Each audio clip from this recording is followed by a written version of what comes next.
Dentro da visão que Deus deu a Billy Graham de reunir evangelistas itinerantes de todo o mundo, surgiu a Conferência Internacional para Evangelistas Itinerantes. Amsterdã 86 tem como propósito encorajar e incentivar evangelistas de todo o mundo no cumprimento das palavras do apóstolo Paulo a Timóteo: faze o trabalho de evangelista.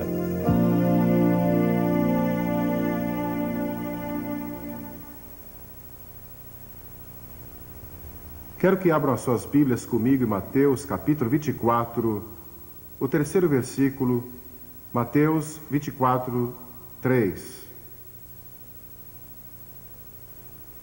Estando assentado no Monte das Oliveiras, chegaram-se a ele os seus discípulos em particular, dizendo: dize-nos quando serão essas coisas e que sinal haverá da tua vinda e do fim do mundo. E então, no capítulo 1 de Atos, começando com o versículo 8: mas recebereis poder ao descer sobre vós o Espírito Santo, e sereis minhas testemunhas, tanto em Jerusalém como em toda a Judeia e Samaria e até os confins da terra. Ditas estas palavras, foi Jesus elevado às alturas, e uma nuvem o encobriu dos seus olhos. Eu creio que foi uma nuvem de anjos. Anjos anunciaram o seu nascimento, e creio que anjos o escoltaram de volta ao Pai. E estando eles com os olhos fitos no céu, provavelmente com lágrimas nos seus olhos, eis que dois varões vestidos de branco se puseram ao lado deles e disseram: por que estáis olhando para as alturas? Este mesmo Jesus que dentre vós foi assunto ao céu, há de vir da mesma maneira como ouvistes subir para o céu. Que gloriosa promessa e esperança isto é para nós neste período da história. Sabem, quase todas as igrejas que eu conheço ensinam que Jesus vai voltar outra vez. E o mundo secular de hoje, os jornais seculares, estão falando sobre Armagedon. A revista Time disse no outro dia que a maior preocupação na vida de todo o povo americano é o vindouro apocalipse. Estão usando a linguagem da Bíblia, estão usando a linguagem do julgamento, estão usando a linguagem do livro da Revelação para descrever as coisas que estão acontecendo hoje. E vocês sabiam que as outras grandes religiões do mundo ensinam que alguém está para vir um dia destes? Uma declaração doutrinária judaica, elaborada pelos miodésios, proclama uma firme crença na vinda do Messias. Os hindus, que creem em 10 reencarnações do Deus Vishnu, dizem que 9 já aconteceram e a 10ª virá no fim dos tempos, quando ele virá como um herói conquistador. O budismo aguarda uma futura encarnação de Buda. O islamismo, tanto o grupo dos xiitas como o grupo dos suni, estão esperando a vinda de um líder nos últimos dias da terra. E os xiitas creem que ele já surgiu e está escondido em algum lugar secreto até o dia da sua manifestação antes do fim do mundo. E os sunis creem que ele ainda não apareceu na história do islamismo. Mas de onde vem essa crença universal? Eu creio que vem do princípio dos tempos, quando no 3º capítulo de Gênesis, Deus prometeu a vinda de um Salvador, a vinda de um Messias que viria para destruir as obras do diabo. Mas os discípulos fizeram 2 perguntas. Qual será o sinal da tua vinda? Quando virás outra vez? E quando vai ser o final dos tempos? Não sabemos a resposta delas. O Senhor Jesus disse que não devíamos especular sobre datas. Há muitos sinais. Alguns teólogos contaram 21 sinais dados apenas por Jesus, sem contar os sinais mencionados em outras partes da Bíblia. Há pelo menos 5 que quero mencionar em passagem. Primeiro, ele disse que seria como nos dias de Noé. Estariam comendo e bebendo e casando e dando-se casamento, trocando esposas, e que a moralidade estaria no nível muito baixo. Seria como Sodoma e como Gomorra. Então, segundo, que haveria um aumento de criminalidade. Jesus disse que logo antes do fim haveria um desrespeito à lei no mundo todo. Ele disse: ouvireis falar de sedições. Em Lucas, capítulo 21, no versículo 9, sedições. Essa palavra traz consigo a ideia de que o desrespeito à lei será geral. E traz consigo a ideia de rebelião, revolução, terrorismo e criminalidade, indicando que isso será um sinal da breve vinda de Cristo. E houve outra época na história que vimos tanta criminalidade, é generalizada, e foi o que Jesus disse. Então ele disse que guerras e revoluções aumentariam, ouvireis de guerras e rumores de guerras. Richard Nixon, o ex-presidente Nixon, esteve em Moscou há pouco tempo com o Sr. Gorbachev. Pode imaginar isso? E estão falando sobre paz. Eu peço a Deus que ele chegue a uma solução e que as superpotências possam se unir e trazer pelo menos um período temporário de paz, e que paremos de construir todas essas bombas e paremos de construir todos esses armamentos que podem destruir a humanidade. Sou a favor da destruição de todas as armas, de destruição em massa. E a bomba atômica é tão terrível e tão devastadora que é difícil imaginar. E vocês sabiam que na América fundaram uma revista no começo deste século, chamado Século Cristão? Mais pessoas foram mortas e mais pessoas morreram de fome neste século do que em qualquer outro na história. E a Bíblia também diz que o conhecimento e as viagens se multiplicarão. Sabe com que rapidez podíamos viajar até o ano de 1840? Tão rápido quanto um cavalo podia até 1840. E nestes poucos anos, conseguimos viajar pelo céu a quase 30 mil quilômetros por hora. Pense nisso. Ele também disse que haveriam enganadores e zombadores. Disse que muitos falsos profetas se levantariam dizendo serem o Cristo. Você sabia que só em Los Angeles dizem que há mais de 400 que proclamam ser Jesus Cristo? Estão no lugar certo, Los Angeles. Seitas surgirão, feitiçaria florescerá, falsos mestres se infiltrarão na igreja, a Bíblia será objeto de ataques. O diabo quer que duvidemos da Bíblia, e se ele conseguir nos desviar, por pouco que seja, das Escrituras, ele terá ganho uma grande vitória, porque a Bíblia é nossa autoridade. Jamais permita que alguém o desvie deste livro, e creia nele, de capa a capa.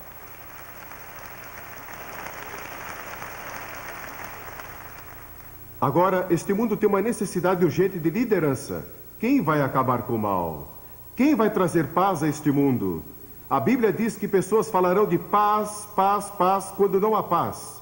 Nunca ouvi falar ou li de um momento na história em que a palavra paz foi usada com tanta frequência. Outro sinal que Jesus está para voltar. Um diplomata europeu disse algum tempo atrás que se o diabo pudesse resolver os problemas do mundo, ele seguiria o diabo. E alguns deles já estão seguindo o diabo. Uma menininha estava observando um velho relógio quando devia dar 12 badaladas, e alguma coisa estava errada e deu 13 badaladas. Ela correu para a mãe e disse: "Mamãe, é mais tarde do que nunca foi antes." Bem, quero lhes dizer, é mais tarde do que jamais foi antes. Nunca foi tão tarde antes, mas quero dizer outra coisa. Deus tem um plano. Deus tem um plano. Ele não abandonou este planeta para vaguear pelo espaço como um robô perdido. Filósofos seculares estão perguntando o que é a história afinal? Por que o homem está sobre a Terra? Para onde está indo? Alguns dizem que a história é como uma mosca bêbada com as patas sujas, de tinta fresca, cambaleando através de uma folha de papel. As pegadas não levam a lugar nenhum e não tem qualquer sentido ou nexo. A moderna filosofia hedonista foi descrita como um homem cego, numa sala sem janelas, procurando um gato preto que não está lá. E isto descreve alguns dos nossos atuais. Não tem qualquer ideia do que está acontecendo. Não consegue discernir de forma alguma que Deus tem um propósito. O grande ensino da Bíblia é que Deus não abandonou o mundo. Ele tem um plano. E seu plano é que Jesus Cristo vai voltar e trazer paz e justiça ao nosso mundo. Mas até lá, você e eu temos uma tarefa a cumprir. Nosso Senhor disse: ocupem-se, sejam fiéis até que eu venha. E ele também disse que o Evangelho do Reino será pregado a todas as nações e então virá o fim. O Evangelho vai ser pregado a todo o mundo. E no mundo sem esperança, devemos deixar Amsterdã com uma mensagem de esperança. A Bíblia diz que somos salvos e mantidos pela esperança, e a esperança não confunde. A Bíblia ensina que ele vai voltar entre nuvens, e todo olho o verá.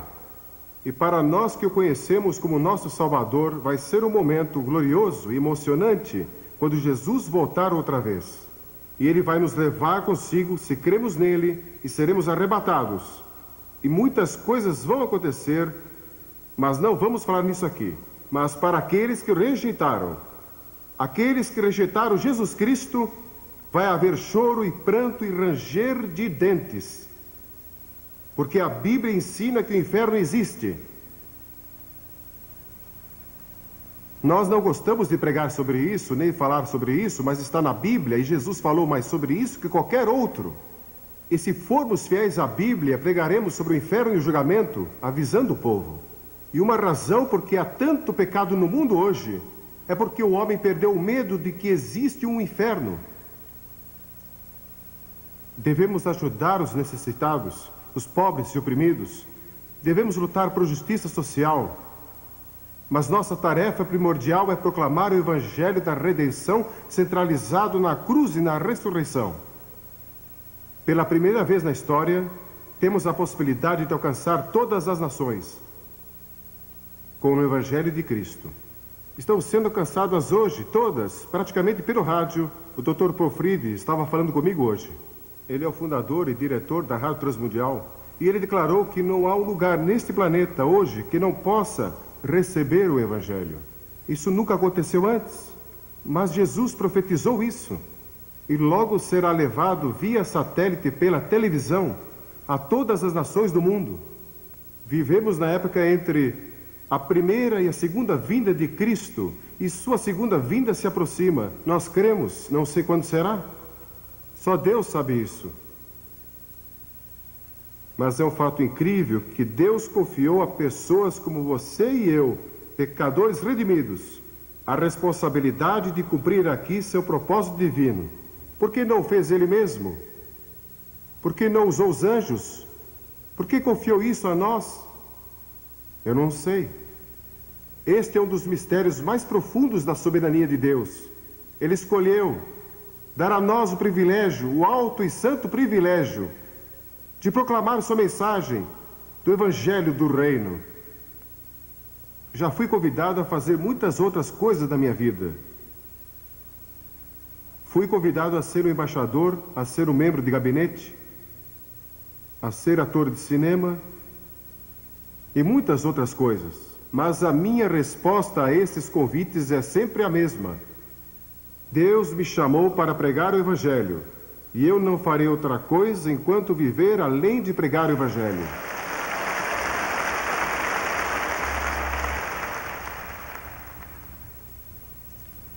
Ele quer que proclamemos a mensagem do Evangelho do Reino.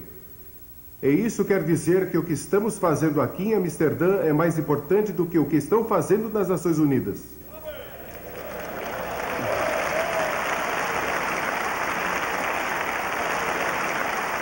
O que a igreja faz com o Evangelho tem mais significado do que as decisões feitas na Casa Branca, ou no Kremlin, ou em Londres, ou em Nairobi, ou qualquer outro lugar.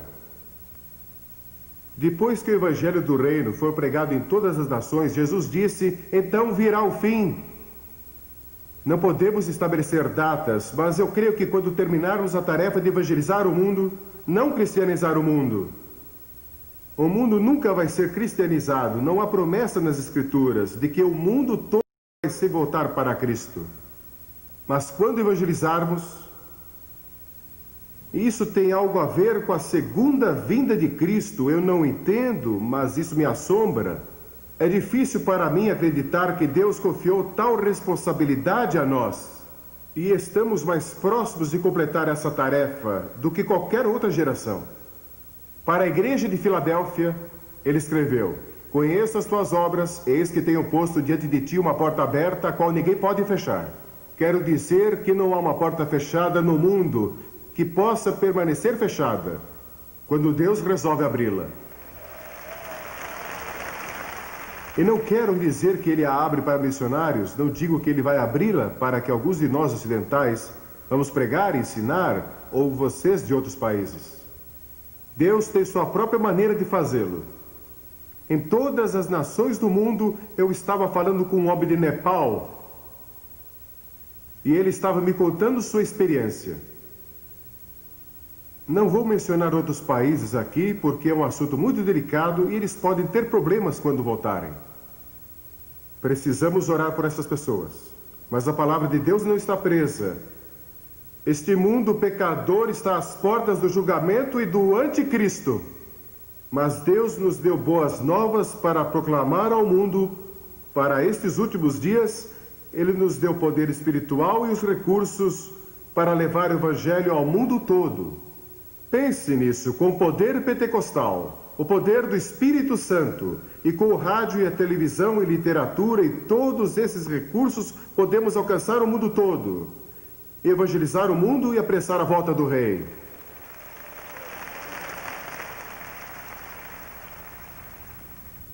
Se você não rededicou sua vida e seu ministério a Cristo durante estes dias em Amsterdã, eu oro que o faça hoje. Visto que todas estas coisas serão assim desfeitas, deveis ser tais como os que vivem santo procedimento. Para o evangelista, vai ser uma vida perigosa. Vai ser uma vida solitária para vocês e suas famílias, em muitas áreas. Vai ser uma vida quebrantada, um evangelista chora pelos perdidos. Talvez tenha que viver em fraqueza, como muitos evangelistas. Muitos evangelistas que são fiéis a Deus, nunca foram muito saudáveis, mas Deus sempre os sustenta. Eu olho para alguns aqui que são fortes e saudáveis, e vocês podem até dormir de pé, encostados a um poste. Eu daria tudo para ser como vocês. Não sou assim. Nunca fui uma pessoa muito forte. Minha esposa é forte. É mesmo.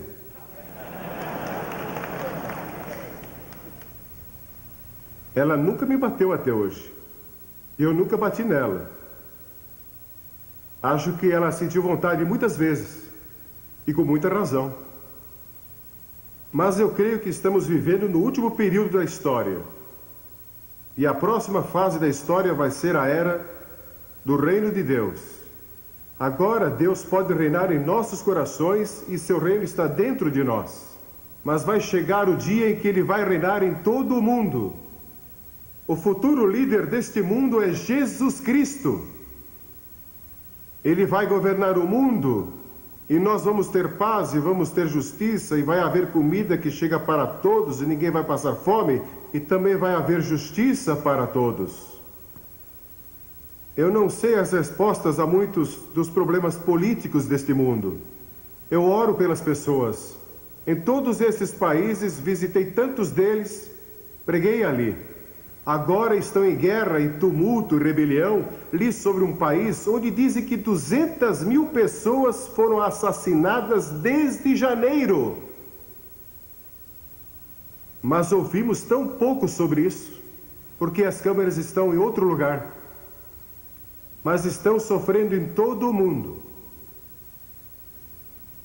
Mas cada vez que você ganha alguém para Cristo, está apressando a volta do Rei. Um dia a Bíblia diz, veremos o Filho do Homem voltando entre as nuvens do céu com grande poder e grande glória. E fiquem sabendo que não há poder militar neste mundo, nem bomba atômica ou de hidrogênio que possa enfrentá-lo quando ele vier.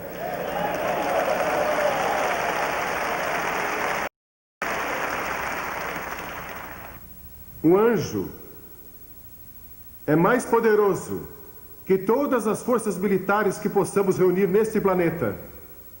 e Deus tem milhares deles. E um dia virão com ele. Eu ouço os 4 cavaleiros, estão a caminho. Esses 4 cavaleiros, posso ouvi-los galopando. Escrevi um livro sobre isso há alguns anos. E vocês sabiam, isso é interessante, esse livro foi impresso na União Soviética, com a permissão das autoridades. Mas os 4 cavaleiros vêm vindo e Jesus está para voltar, e Jesus vai reinar. O rei Jorge II da Inglaterra viveu em 1743 e ele foi ao teatro Covent Garden, em Londres, e ouviu pela primeira vez o Messias de Handel apresentado ali. E o rei assistiu. E quando ele ouviu o coro do Aleluia e ouviu as palavras Rei dos Reis, Senhor dos Senhores, Aleluia, Aleluia, ele vai reinar por toda a eternidade, o rei se levantou. E toda a audiência se levantou. E o rei disse: como posso ficar sentado na presença daquele que é o Rei dos Reis? E desde aquele momento, as pessoas têm se levantado. Que dia vai ser quando Cristo, que é nossa vida, voltar? Então você vai aparecer com Ele em glória. Se Ele voltar, antes de eu morrer, vou procurar meu pai e minha mãe, porque estarão com Ele, voltando com Ele em glória. Mas algumas pessoas dizem que se você crê nisso, então não está interessado nos problemas deste mundo. É só ficar esperando por Jesus. Mas não é isso que Ele ensina. Ele disse: trabalhe, ocupe-se. Tem sido minha experiência que aqueles que creem na segunda vinda de Cristo são os mais ativos, mais fortes, mais zelosos e também os mais dedicados. Somente nas epístolas podemos encontrar 22 passagens que falam de pureza, paciência, serviço e boas obras à luz da vinda de Cristo. Sim, o Rei vai voltar. E durante esta conferência, temos ouvido o clamor do mundo. Este é o mundo que clama, clama por liberdade, clama por integridade, clama por liberação. Joel diz que multidões estão no vale da decisão porque o dia do Senhor se aproxima. E até Jesus voltar, devemos obedecer à grande comissão. A seara, na verdade, é abundante, mas os obreiros são poucos. Orai, portanto, que o Senhor da seara mande trabalhadores para a sua seara. E acontecerá que todo aquele que invocar o nome do Senhor, ele será salvo. Vamos levar pessoas a invocar o nome do Senhor em todo o mundo. Quero fazer-lhes uma pergunta. Eu creio que há pessoas aqui hoje. Vocês vieram aqui a esta conferência e não têm certeza qual é o seu relacionamento com Cristo. Você não tem certeza se realmente é salvo. Tem algumas dúvidas a respeito? Não saia deste recinto aqui hoje sem resolver isso. Tenha certeza. Conheci muitos pastores e conheci muitos evangelistas que no fundo do seu coração não tinham certeza de seu relacionamento com Cristo. E alguns aqui. Quero fazer-lhes esta pergunta. O que você faria se soubesse que Cristo vai voltar em um minuto e fosse o único a saber disso? Você cairia de joelhos, clamando por misericórdia, compreendendo que nunca realmente o conheceu? Imagine que fosse 45 segundos. E há muitas pessoas a quem você deixou de testemunhar, e o sangue delas está em suas mãos. Ou se você fosse o único a saber que Cristo vai voltar em 30 segundos, você correria pelas ruas, gritando a plenos pulmões: Jesus está voltando, arrependam-se e creiam, arrependam-se e creiam. Ou se tivesse 20 segundos, e compreendesse que não viveu uma vida santa, não está pronto para encontrar a Cristo, e você está desesperado. 10 segundos. 9, 8, 7, 5, 4, 2, 1, e não está preparado. Você pode se preparar hoje. Vai chegar o dia quando todos os nossos sonhos e esperanças se realizarão e Deus vai limpar as lágrimas de todos os olhos, e não haverá mais morte, nem tristeza, nem pranto, nem haverá mais dor, porque todas as coisas velhas terão passado. Sim, vou encontrar você no céu, se você conhece a Cristo. Vou ver você no céu e sei que vou para lá. Nunca tive dúvida a respeito. Sabe por quê? Porque se minha salvação dependesse de Billy Graham, eu estaria perdido. Mas depende do Senhor Jesus Cristo e do que Ele fez na cruz e da sua ressurreição. Tudo está nele.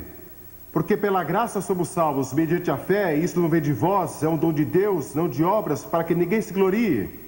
Se você conseguisse salvar a si mesmo, você andaria pelo céu dizendo, vejam, consegui chegar aqui sem a ajuda de ninguém. Mas o que você tem que fazer é chegar diante de Deus e dizer, Deus tem misericórdia de mim. Venha até a cruz. A graça de Deus vai alcançar você, não importa onde você esteja. Ouvi a história de 2 rapazes numa universidade. E no quarto ao lado havia um jovem que era radioamador. Você sabe o que é um radioamador? Acho que sim, muitos aqui provavelmente fazem isso. Você tem um rádio que pode ser operário da sua própria casa e você pode falar com pessoas em todo o mundo. Então, esses jovens conectaram alguns fios àquele aparelho de rádio. E na noite seguinte anunciaram, com um tom de voz muito profissional, que a América estava sendo atacada e o país todo provavelmente seria destruído em menos de 1 hora. E aquele radioamador ouviu aquilo no seu aparelho. E ele acreditou. E saiu correndo e gritando a plenos pulmões. Preparem-se! Vamos, preparem-se! Nós vamos ser destruídos em 1 hora. E sem os seus sapatos, vestido apenas com um short, ele correu até o dormitório das meninas e gritou em alta voz, preparem-se! O mundo vai acabar para nós em menos de 1 hora. E uma jovem abriu a janela e perguntou, você realmente crê nisso? Ele disse sim, ela disse, bem, se você crê, eu também creio. Eles foram e acordaram o Deo da universidade. E o Deo acreditou. Então ele acordou o presidente da universidade e ele acreditou. E quando faltavam cerca de 20 minutos para a hora marcada, eles estavam todos orando. Porque aquele jovem estava disposto a ser ridicularizado para comunicar a mensagem. Porque um homem creu. Ele conseguiu convencer toda uma universidade. Ele acreditou naquela mensagem falsa. Milhões hoje estão crendo em mensagens falsas. Nós temos a mensagem verdadeira, a palavra de Deus, o Evangelho de Jesus Cristo, mas nós cremos nele. Acreditamos nele.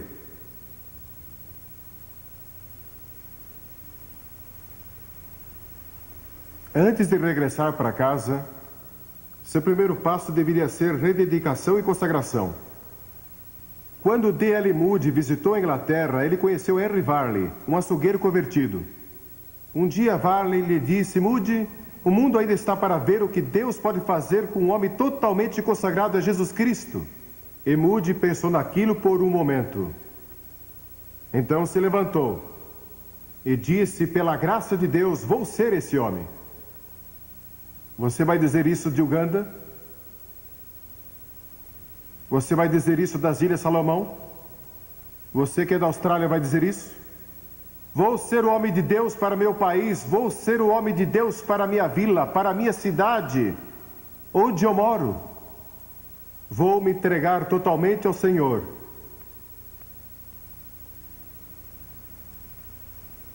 Você já fez isso? Vou pedir que todos curvem a cabeça em oração.